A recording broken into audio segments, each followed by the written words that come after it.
Hello friends. तो friends, ये हमारे हरियाणा के गठन की क्लास फर्स्ट है और आज से हम हमारी हरियाणा जीके स्टार्ट करेंगे।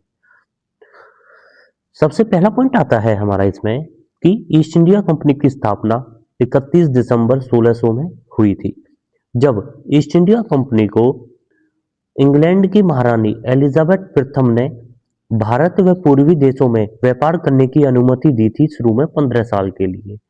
परंतु इसे 1609 में अनिश्चित काल के लिए बढ़ा दिया गया था इस अनुमति को। नेक्स्ट पॉइंट आता है हमारा कि 18 शताब्दी में मराठों का आगमन शुरू हो गया था हरियाणा में और मुगल शासक थे हमारे एक आलमगीर। आलमगीर मुगल शासक ने मराठाओं को 1756 व 1757 में कुरुक्षेत्र सौंप दिया था।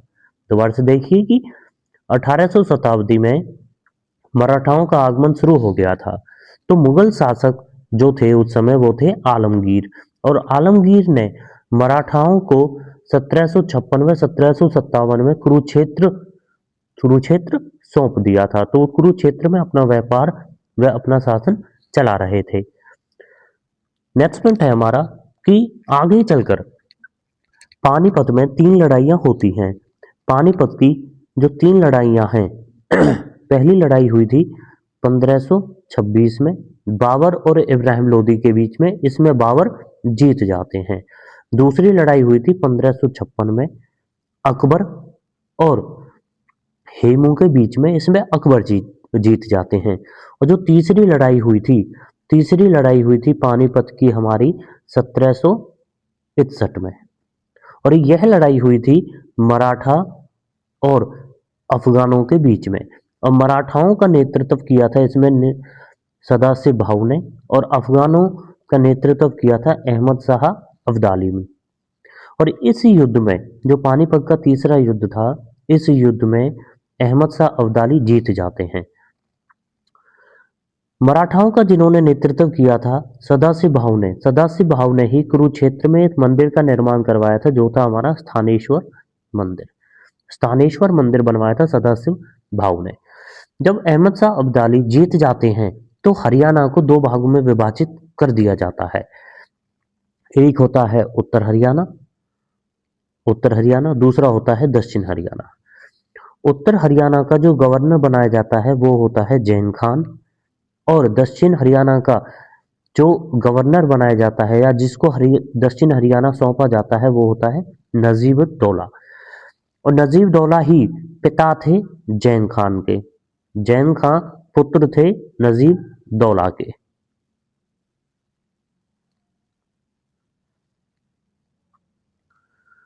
आगे चलकर जब नजीब दौला की मृत्यु हो जाती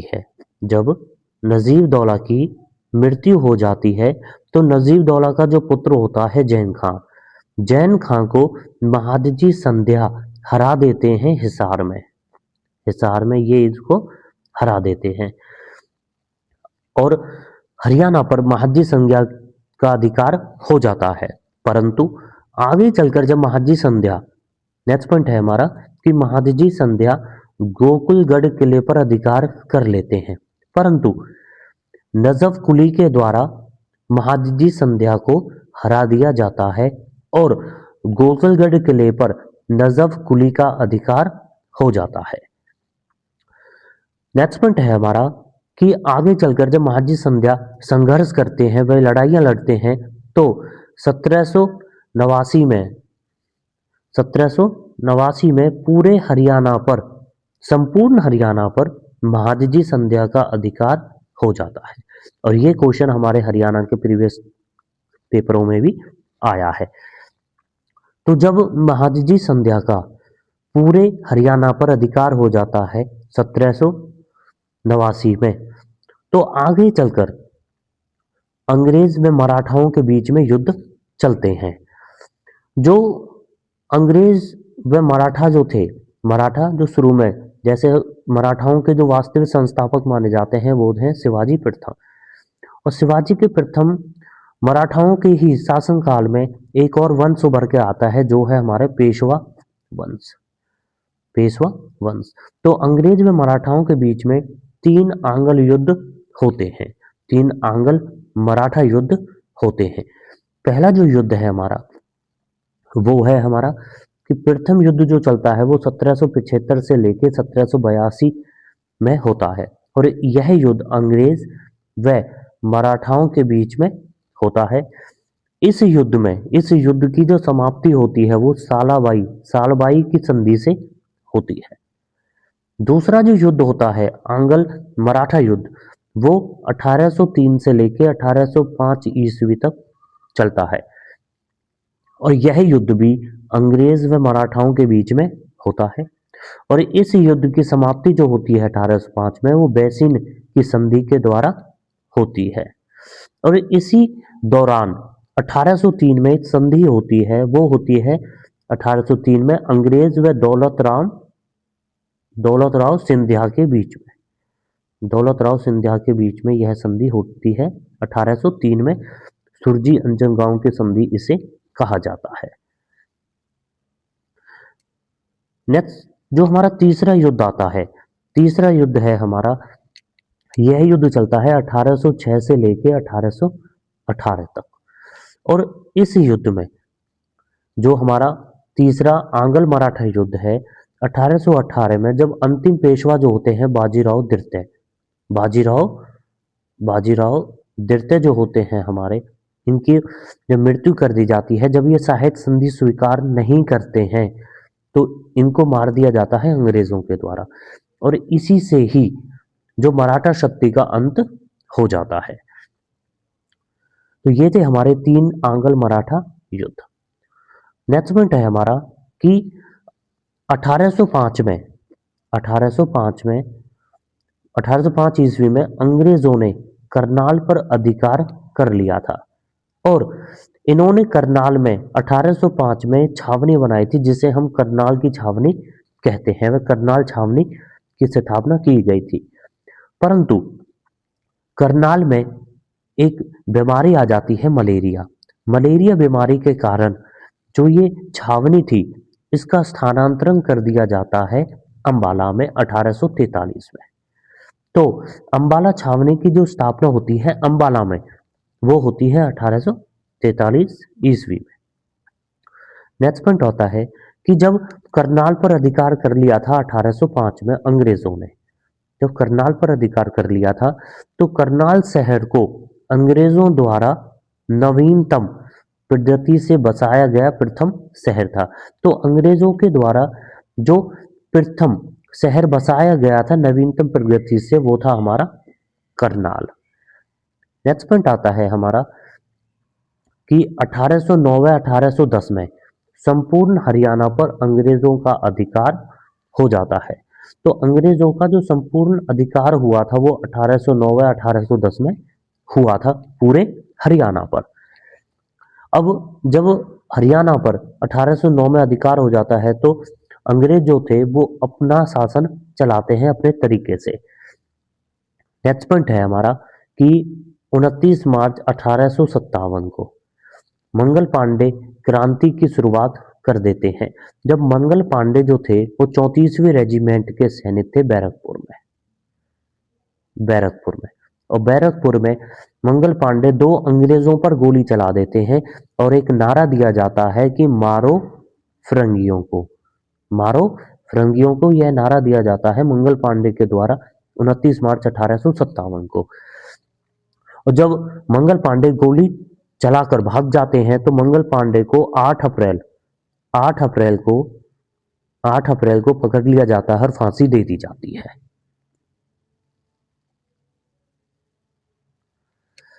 नेक्स्ट पॉइंट है हमारा कि 10 मई 1857 को मेरठ से सैनिकों द्वारा क्रांति कर दी जाती है। 10 मई 1857 को मेरठ छावनी से सैनिकों के द्वारा क्रांति कर दी जाती है और अंग्रेजों ने जो हमारे सैनिक जेल में डाले हुए थे या जिनको फांसी की सजा सुनाई गई थी उनको रिहा कर दिया जाता है और 10 मई को वह विद्रोह करके 11 मई को दिल्ली में आ जाते हैं और दिल्ली में वो अपना नेता व भारत का सम्राट चुन लेते हैं बहादुर शाह जफर को। तो जब 10 मई को मेरठ से क्रांति की शुरुआत हो जाती है, तो जो अंबाला छावनी की जो स्थापना हुई थी अंबाला में 1843 में, तो अंबाला छावनी में सबसे पहले 1857 की क्रांति का विद्रोह होता है, वो होता है 10/11 मई को 1857 की क्रांति की शुरुआत होती है अंबाला से। नेक्स्ट पॉइंट है हमारा कि जब 1858 में संपूर्ण क्रांति पर अंग्रेजों के द्वारा शांति व इस क्रांति का दमन कर दिया जाता है, तो परिणाम स्वरूप 1858 में संपूर्ण हरियाणा को पंजाब में मिला दिया जाता है।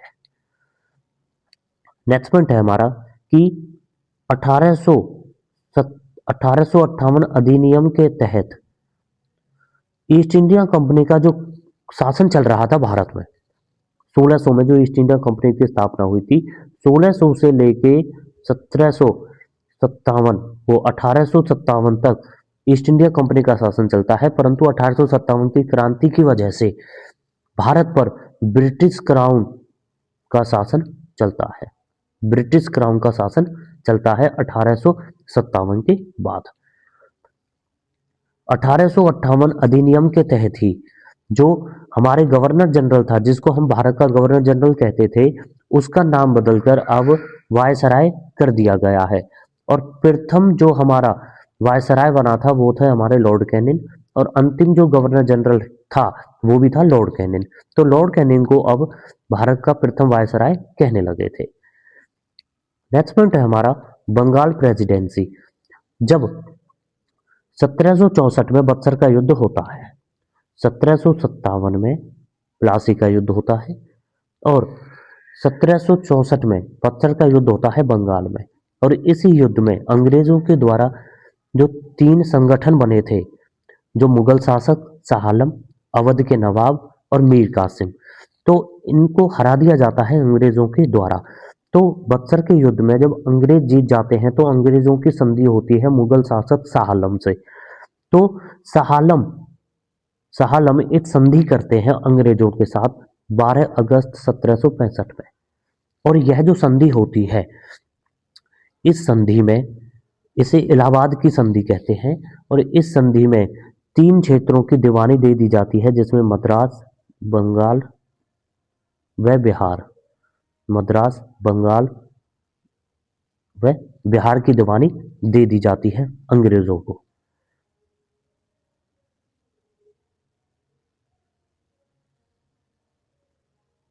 नेक्स्ट पॉइंट है हमारा कि बंगाल प्रेसिडेंसी जो होती है, बंगाल प्रेसिडेंसी को 2 भागों में बांट दिया जाता है। पहला भाग होता है हमारा बंगाल प्रेसिडेंसी, और दूसरा होता है उत्तर पश्चिमी प्रांत। उत्तर पश्चिमी प्रांत का ही हिस्सा होता है हरियाणा 1833 में। तो 1833 में जब उत्तर पश्चिमी प्रांत का हिस्सा रहता है हरियाणा, तो इनकी राजधानी रहती है आगरा। और आगे चलकर ये जो उत्तर पश्चिमी प्रांत है, इसको 6 डिवीजनों में बांट दिया जाता है। उनमें से एक डिवीजन था हमारा दिल्ली। कि उत्तर पश्चिमी प्रांत को 6 डिवीजनों में बांट दिया जाता है, जिनमें से एक डिवीजन था दिल्ली, जिसका हिस्सा था हरियाणा। तो हरियाणा जो था वो उत्तर पश्चिमी प्रांत का हिस्सा था। जब डिवीजनों में बांट दिया जाता है तो ये दिल्ली का हिस्सा बन जाता है। नेक्स्ट क्वेश्चन है हमारा, नेक्स्ट पॉइंट है हमारा कि 1860 में लॉर्ड कैनिंग ने अंबाला में जनता दरबार लगाया था। तो अंबाला में जो जनता दरबार लगा था लॉर्ड कैनिंग के द्वारा, वो 1860 में लगा था।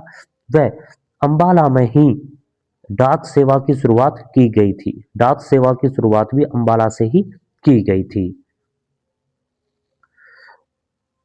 नेक्स्ट पॉइंट है हमारा कि 1907 में अलग राज्य की मांग की जा रही थी, और अलग राज्य की जो मांग की जा रही थी वो भाषा विवाद को लेकर की जा रही थी। भाषा विवाद बहुत ज़्यादा बढ़ रहा था पंजाब में, क्योंकि वहाँ पर कुछ हरियाणा बोलने वाले थे, कुछ पंजाबी बोलने वाले थे।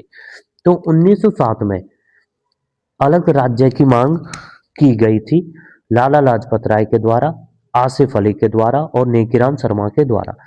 लाला लाजपत राय को पंजाब केसरी कहा जाता है, नेकीराम शर्मा को हरियाणा केसरी कहा जाता है। नेक्स्ट पॉइंट है हमारा कि 1920 में भी आगरा, मेरठ, अंबाला दोबारा से देखिए कि 1920 में आगरा, मेरठ और अंबाला को दिल्ली में मिलाने की बात की गई थी। नेक्स्ट पॉइंट है हमारा कि 1923 में स्वामी सत्यानंद ने हरियाणा को अलग राज्य बनाने की मांग की गई थी, परंतु उस समय इस मांग को अस्वीकार कर दिया था।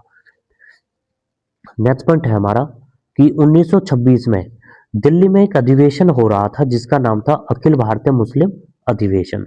तो अखिल भारतीय मुस्लिम अधिवेशन जो दिल्ली में हो रहा था 1926 में, उसके अध्यक्ष जो थे वो थे परिजादा मोहम्मद हुसैन। परिजादा मोहम्मद हुसैन ने इस अधिनियम में हरियाणा को दिल्ली में मिलाने की बात कही थी, परंतु इसको अस्वीकार कर दिया गया था। नेक्स्ट पॉइंट है हमारा इसमें कि 1929 में सर छोटू राम एक जाट सम्मेलन में जाते हैं आगरा, और सर छोटू राम ने अपनी जो लॉ की पढ़ाई करी थी वो भी आगरा से ही करी थी। तो 1929 में सर छोटू राम ने जाट सम्मेलन में हरियाणा को अलग राज्य बनाने की मांग की थी। नेक्स्ट पॉइंट है हमारा कि सर छोटू राम ने 1923 में यूनियनिस्ट पार्टी की स्थापना की थी, और सर छोटू राम के साथ जो सहयोगी थे इस पार्टी में वो थे फजल ए हुसैन। तो सर छोटू राम व फजल ए हुसैन ने 1923 में यूनियनिस्ट पार्टी की स्थापना की थी। नेक्स्ट पॉइंट है हमारा कि हमारे संविधान में 3 गोलमेज सम्मेलन का प्रावधान दिया हुआ है। तो जो हमारी 3 गोलमेज सम्मेलन हुई थी, पहली हुई थी हमारी 1930 में, दूसरी हुई थी 1931 में, तीसरी हुई थी 1932 में। तो जो हमारी 3 गोलमेज सम्मेलन हुई थी 30, 31 और 32 में, तो जॉफ्री कॉर्बेट ने दूसरी गोलमेज सम्मेलन में जो 1931 में हुई थी, इसमें हरियाणा को अलग राज्य बनाने की मांग की गई थी।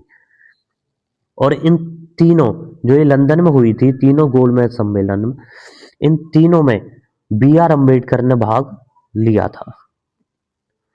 नेक्स्ट पॉइंट है हमारा कि लाला देशबंधु गुप्त ने अलग राज्य बनाने को कहा था पंजाब से हरियाणा को, और लाला देशमुख जो थे वो पानीपत के रहने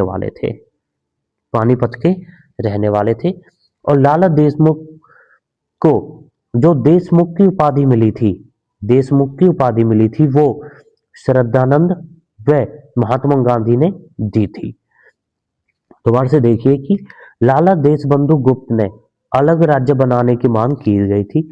लाला देशमुख गुप्त जो थे वो पानीपत के रहने वाले थे, और इन्हें लाला देशबंधु कहा जाता था। तो देशबंधु की जो उपाधि मिली थी वो श्रद्धानंद व महात्मा गांधी ने इन्हें दी थी। नेक्स्ट पॉइंट आता है हमारा इसमें कि 1946 में सीतारमैया जो कांग्रेस के अध्यक्ष थे, सीतारमैया ने हरियाणा को अलग राज्य बनाने की मांग की थी, परंतु यह जो मांग की गई थी इसको असफल कर दिया गया था, इसको अस्वीकार कर दिया गया था।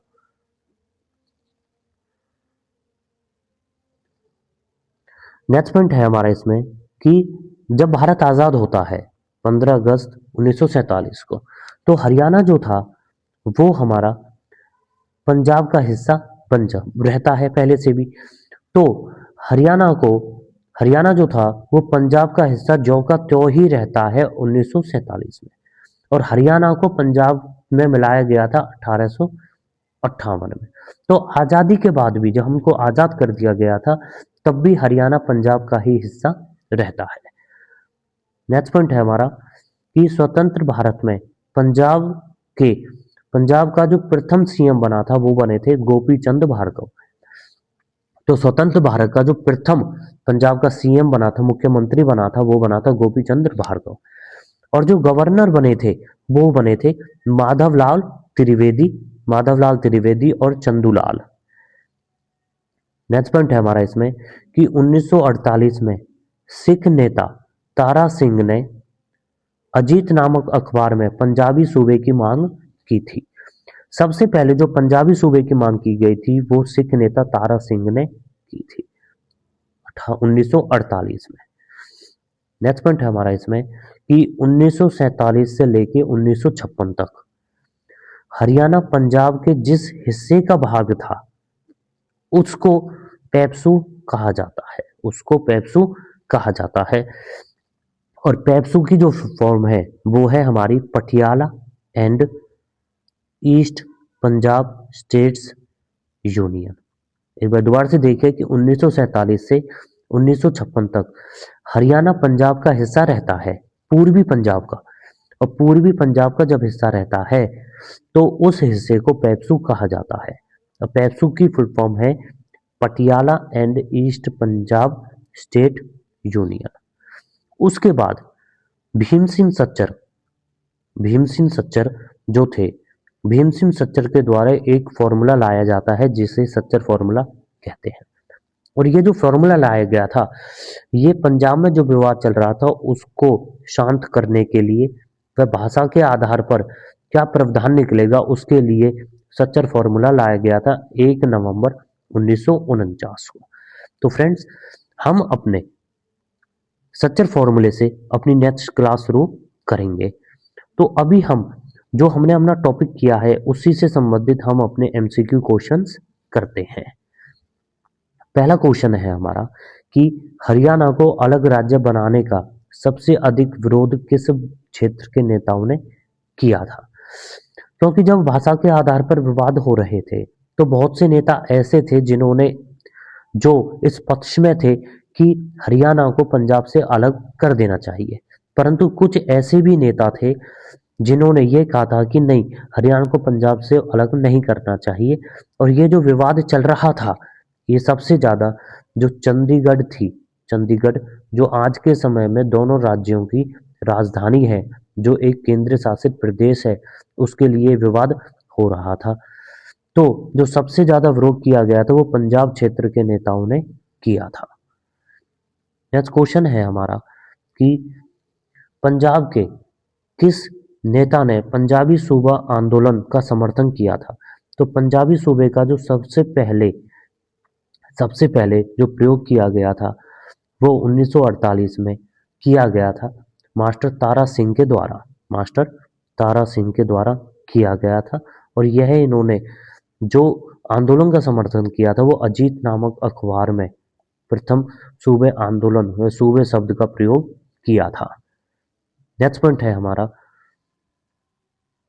नेक्स्ट क्वेश्चन है कि पंजाबी सूबा आंदोलन किस संगठन से जुड़ा हुआ था? तो ये जुड़ा हुआ था हमारा शिरोमणि अकाली दल से, शिरोमणि अकाली दल से जुड़ा हुआ था।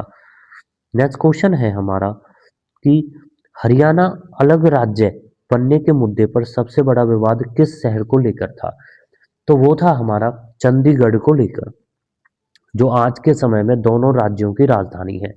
चंडीगढ़ की जो स्थापना हुई थी वो 1953 में हुई थी। 1953 में चंडीगढ़ को आज के समय पर चंडीगढ़ यूनियन टेरिटरी है, केंद्र शासित प्रदेश है। और चंडीगढ़ का जो वास्तुकार थे, जो डिजाइनर थे वो थे हमारे ले कार्बूजिए, ली कार्बूजिए ने, जो फ्रांस के थे, इन्होंने इसका वास्तुकार किया था, इसका डिजाइन किया था। और यह हमारा एक यूनियन टेरिटरी है और भारत में कुल 8 केंद्र शासित प्रदेश हैं जिनमें से एक है हमारा चंडीगढ़। नेक्स्ट क्वेश्चन है हमारा कि हरियाणा गठन के विरोध और समर्थन की जांच के लिए किस आयोग की सिफारिश महत्वपूर्ण मानी गई थी? तो वो मानी गई थी हमारी जेसी साहा की, जिसको हम अपनी नेक्स्ट क्लास में करेंगे। जेसी साहा जो थे, जेसी साहा आयोग में कुल 3 सदस्य थे, कुल 3 सदस्य थे। पहले थे हमारे जेसी साहा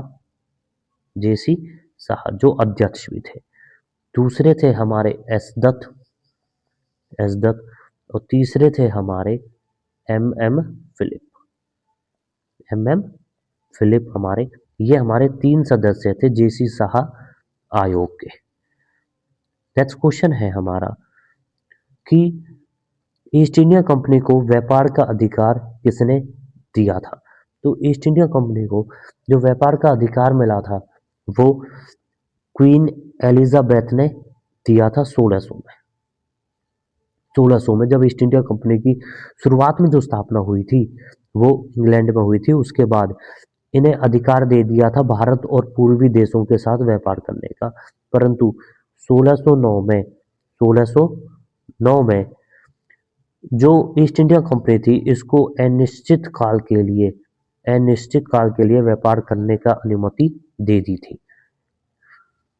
नेक्स्ट क्वेश्चन है हमारा कि पहली पानीपत की लड़ाई किन के बीच में हुई थी। तो पहली पानीपत की जो लड़ाई हुई थी वो बाबर और इब्राहिम लोदी के बीच में हुई थी। इसमें बाबर जो थे वो जीत जाते और यह जो लड़ाई हुई थी वो 1526 ईस्वी में हुई थी पानीपत में। और इसी में जब बाबर जब जीत जाते हैं तो बाबर एक मस्जिद का निर्माण करते हैं जिसे कहते हैं हम काबुली बाग का निर्माण किया जाता है पानीपत में बाबर के द्वारा जब वो पानीपत की पहली लड़ाई जीत जाते हैं। नेक्स्ट क्वेश्चन है हमारा कि दूसरी पानीपत की लड़ाई किन के बीच में हुई थी। तो दूसरी जो पानीपत की लड़ाई हुई थी वो अकबर और हेमू के बीच में हुई थी। हेमू जो रेवाड़ी के रहने वाले थे, हेमू को ही विक्रमादित्य की उपाधि दी गई थी और हेमू ही अंतिम हिंदू महान सम्राट माने जाते हैं। तो अकबर जब इस युद्ध में जीत जाते हैं तो अकबर जीत जाते हैं और अकबर का जो नेतृत्व किया जाता है, क्योंकि उस समय अकबर जो थे वो 13-14 साल के थे, तो अकबर का जो नेतृत्व किया जाता है अकबर की सेना का वो किया जाता है बैरम खां के द्वारा किया जाता है। नेक्स्ट क्वेश्चन है हमारा कि तीसरी पानीपत की लड़ाई किन के बीच में हुई थी।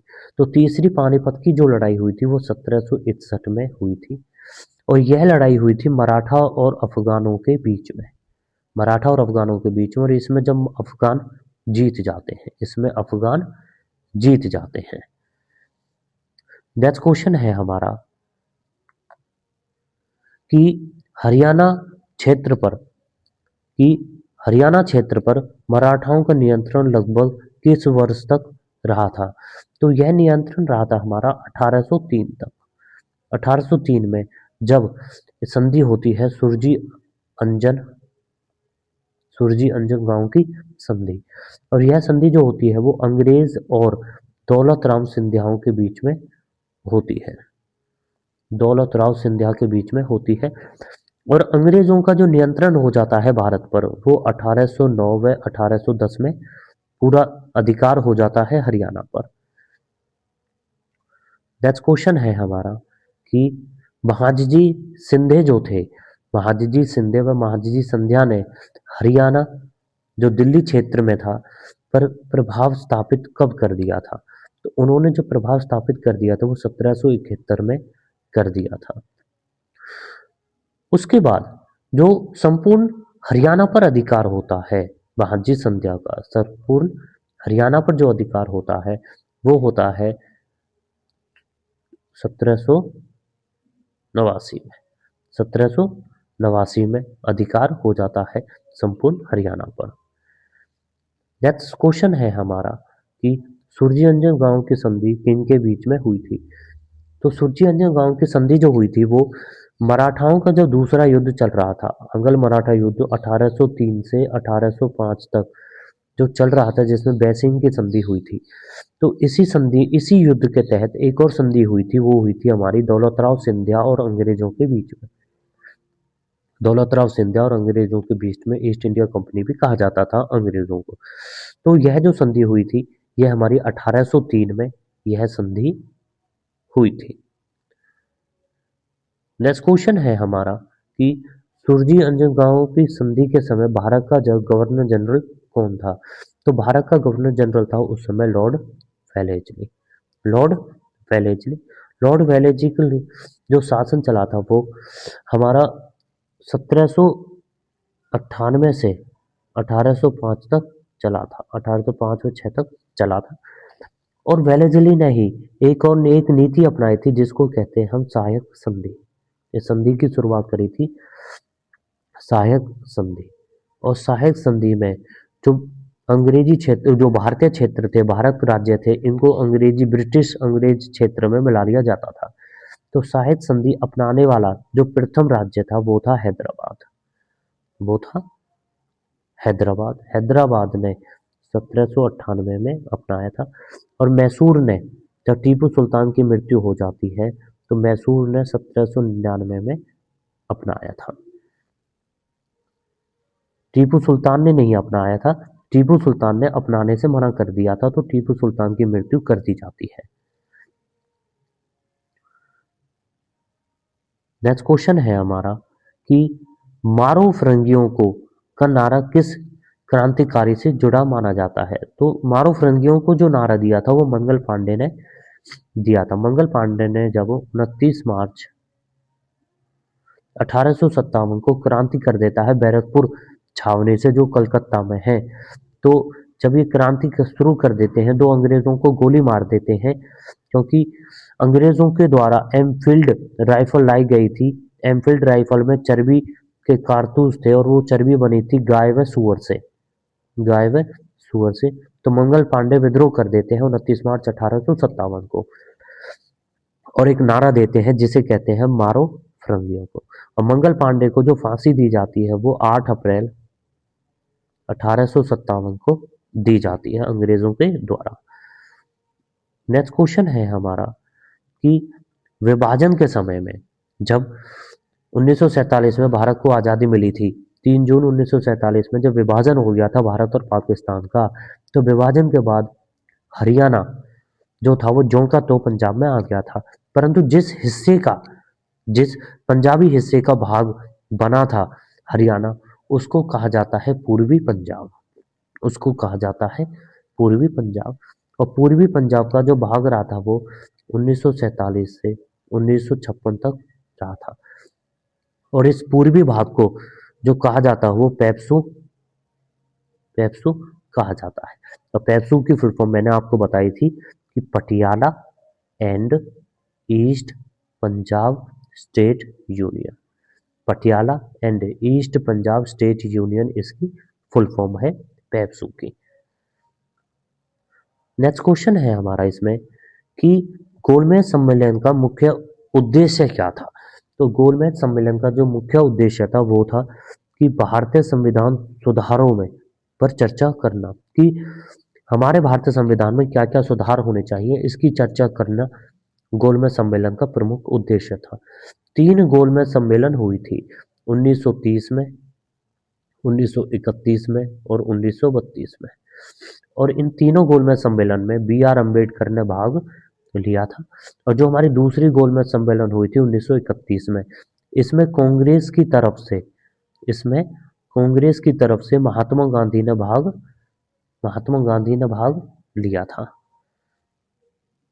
नेक्स्ट क्वेश्चन है हमारा कि गोलमेज सम्मेलन के समय ब्रिटिश का प्रधानमंत्री कौन था।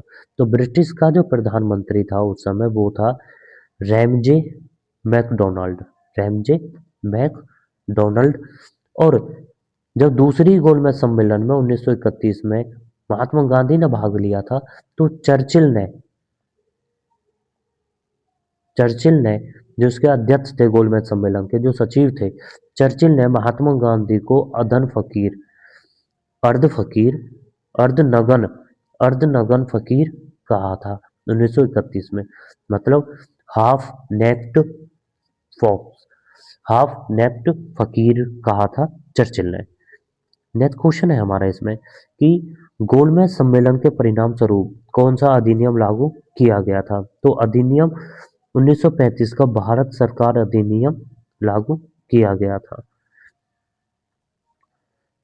नेक्स्ट क्वेश्चन है हमारा इसमें कि गोपीचंद भार्गव कब पंजाब के मुख्यमंत्री बने थे। तो गोपीचंद भार्गव जो बने थे वो 15 अगस्त 1947 को पंजाब के मुख्यमंत्री बने थे। स्वतंत्र भारत के पंजाब में जो प्रथम मुख्यमंत्री बने थे पंजाब के, वो बने थे गोपीचंद भार्गव 15 अगस्त 1947 को। नेक्स्ट क्वेश्चन है हमारा कि सत्तर फॉर्मूला का मुख्य उद्देश्य क्या था? तो सच्चर फॉर्मूला का जो मुख्य उद्देश्य था वो था भाषा विवाद को सुलझाना। जो भाषा विवाद के कारण विद्रोह हो रहे थे पंजाब में उस समय, तो उनको सुलझाने के लिए सच्चर फॉर्मूला लाया गया था। और सच्चर फॉर्मूला जो लाया गया था वो भीमसेन सच्चर के द्वारा लाया गया था। भीमसेन सच्चर के द्वारा लाया गया था 1 अक्टूबर 1949 को, 1 अक्टूबर 1949 को लाया गया था। नेक्स्ट क्वेश्चन है हमारा इसमें कि सुरजी अंजन गांव की संधि किस युद्ध के दौरान हुई थी? जैसे मैंने आपको बताया था कि यह जो हुई थी यह हमारी द्वितीय आंग्ल मराठा युद्ध के समय में हुई थी। हमारे 3 आंग्ल मराठा युद्ध हुए थे। पहले के समय जो संधि हुई थी, पहले युद्ध के समय वो हुई थी हमारी सालबाई की संधि, सालबाई की संधि। दूसरी युद्ध में जो संधि हुई थी वो हुई थी बैसिंग की संधि। और तीसरा जो युद्ध हुआ था, इस युद्ध में मराठा शक्ति समाप्त हो गई थी, मराठाओं का अंत हो गया था। नेक्स्ट क्वेश्चन है हमारा, तो फ्रेंड्स ये थी हमारी आज की क्लास जिसमें हमने हरियाणा के गठन का पार्ट 1 किया है। नेक्स्ट क्लास में हम हरियाणा का गठन को संपूर्ण कर देंगे, किस प्रकार से हरियाणा का गठन हुआ था 1 नवंबर 1966 को, और उस समय हरियाणा में कुल 7 जिले थे हमारे। तो फ्रेंड्स अगर आपको हमारी वीडियो पसंद आई है तो हमारे चैनल को लाइक करें, शेयर करें और सब्सक्राइब करें। Thank you.